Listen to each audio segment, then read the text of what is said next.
அஜித் அவர்களுடைய அடுத்த படத்துக்கான அப்டேட் வருமா வராதா? விஜய்க்கு இணையா அஜித் அவர்கள் 200 கோடி ரூபாய் சம்பளம் கேட்கறது தான் அஜித்துடைய அடுத்த படம் தாமதமாகிறதுக்கான காரணமா? வாங்க இந்த வீடியோல விரிவா பார்க்கலாம்.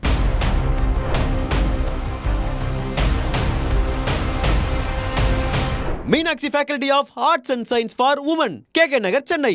BCom, BSc, BA, BBA, BCA மற்றும் விஸ்காம். Apply now. சௌபாக்யா home and kitchen appliances.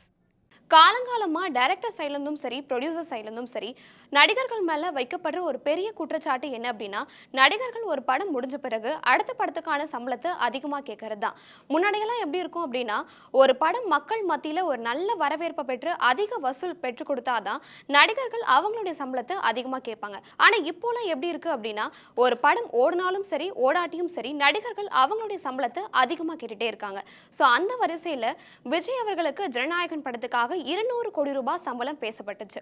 So Vijay அவர்களுக்கு கொடுக்கப்பட்ட இந்த 200 கோடி ரூபாய் சம்பளத்தினால தான் ஜனநாயகன் படம் தள்ளி அறிவிச்சதுக்கான காரணம் அப்படின்னும் சொல்றாங்க. அடுத்ததாக நம்ம நடிகர் அஜித் அவர்கள். ஸோ அஜித் அவர்களை பொறுத்தவரை ஒரு படம் ரிலீஸ் ஆகிறதுக்கு முன்னாடியே அடுத்த படத்துக்கான அறிவிப்பும் சரி, அந்த படத்துக்கான வேலைகளும் சரி ஆல்மோஸ்ட் அஜித் அவர்கள் முடிச்சே வச்சிருப்பாங்க.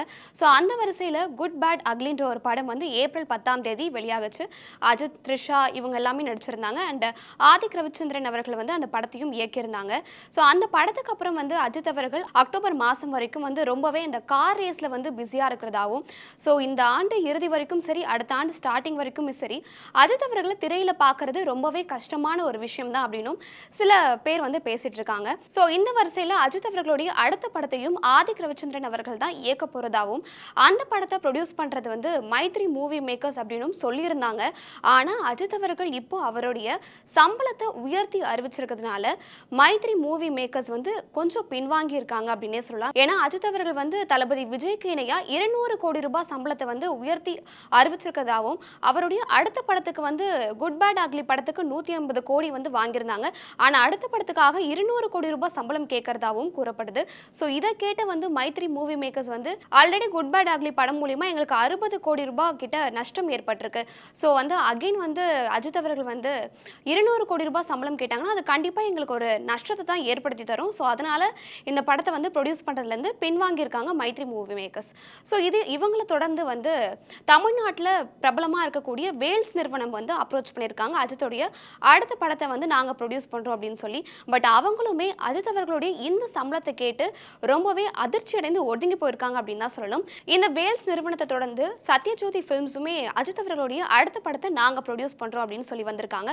பட் அவங்களுமே இந்த சம்பளத்தை கேட்டு அதிர்ச்சி அடைந்து ஒதுங்கி போயிருக்காங்க அப்படின்னு தான் சொல்லணும். பட் நம்ம அஜித் அவர்கள் கொஞ்சம் இறங்கி வந்திருக்காங்க.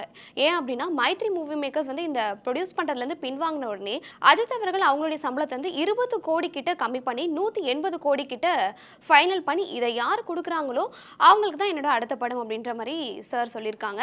ஸோ அந்த வகையில் அடுத்ததா ரோமியோ பிக்சர்ஸ் அஜித் அவர்களுடைய அடுத்த படத்தை நாங்கள் ப்ரொடியூஸ் பண்ணுறோம் அப்படின்னு சொல்லி அப்ரோச் பண்ணியிருக்காங்க. ஆனால் 180 கோடி அப்படின்னு பார்க்கும்போது அஜித் அவர்களுடைய சம்பளம் 180 கோடி. அப்படி பார்த்தா அதுக்கப்புறம் இன்னும் நிறைய ஆர்டிஸ்ட்லாம் இருக்காங்க இல்லையா?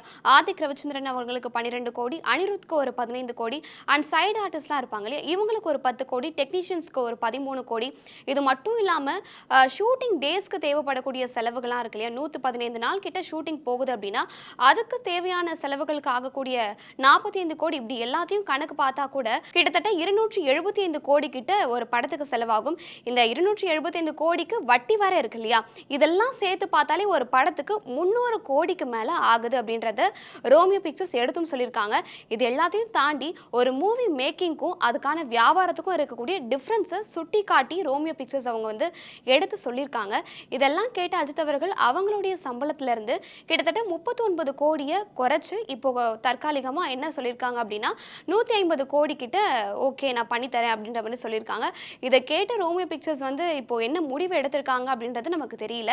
பட் இருந்தாலுமே அஜித் அவர்கள் வழக்கமாக பின்பற்றக்கூடிய ஒரு நடைமுறை என்ன அப்படின்னா, ஒரு படம் ஆரம்பிக்கிறதுக்கு முன்னாடி அந்த படத்துக்கு அவருக்கு பேசப்பட்ட சம்பளத்தில் பாதியை அஜித்துக்கு நம்ம கொடுத்துடணும். ஸோ அந்த வகையில் 150 கோடி அப்படின்ற போது படம் ஸ்டார்ட் ஆகிறதுக்கு முன்னாடி 75 கோடியை ரோமியோ பிக்சர்ஸ் அவங்க கொடுத்துட்டாங்க அப்படின்னா கண்டிப்பாக அஜித் அவர்களுடைய அடுத்த மூவிக்கான அப்டேட் உடனே வந்துடும் அப்படின்றது நம்ம எதிர்பார்க்கக்கூடிய ஒரு விஷயம் தான். ஒருவேளை ரோமியோ பிக்சர்ஸ் நிறுவனம் அஜித் அவர்கள் கேட்கக்கூடிய 150 கோடி சம்பளத்திலிருந்து 75 கோடியை முன்பணமாக கொடுத்துட்டாங்க அப்படின்னா அண்ட் பட வேலைகள் ஆரம்பிக்கும் போது மாதம் மாதம் அந்த பேலன்ஸ் எவ்வளோன்றதை கணக்கு பண்ணி அந்த காசையும் கொடுக்கறதுக்கு ஓகே அப்படின்னாங்கன்னா பட வேலைகள்லாம் வந்து சீக்கிரமாக ஆரம்பிச்சு அதுக்கான அப்டேட்டும் மக்களாகிய உங்களை வந்து சேரும் அப்படின்னு கண்டிப்பாக எதிர்பார்க்கலாம்.